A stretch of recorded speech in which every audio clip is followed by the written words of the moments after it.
Let me tell you something. If you've been any kind of consumer of men's dating and relationship advice for the last, say, 2 decades, you've heard this whole idea about being a Mr. Nice Guy versus being a bad boy. Now, most of us as guys already know that being Mr. Nice Guy is a bad idea because he's either manipulative or he's flat out scared of women, right? Walking on eggshells, trying to get their approval, or maybe he's just sort of naive. All of those things are very unattractive looks with women. So if you're not going to be that Mr. Nice Guy, instead, what do you have to be? You have to be a bad boy. You have to treat women poorly because after all, women love jerks. Guys, I don't know how long this has persisted being the way it is because it's a lie.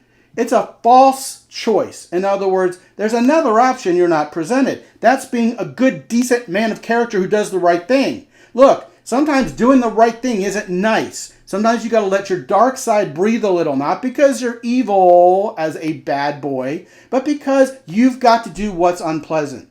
Look, if you're doing the right thing, if you're a provider and a protector, if your best interest is your woman's best interest, if your family's best interest is your best interest, it makes women horny. It makes them attracted to you. So no, only women with low self-esteem like being mistreated by a bad guy. Now, can you have a Harley, a leather jacket, and kind of run the image a little bit?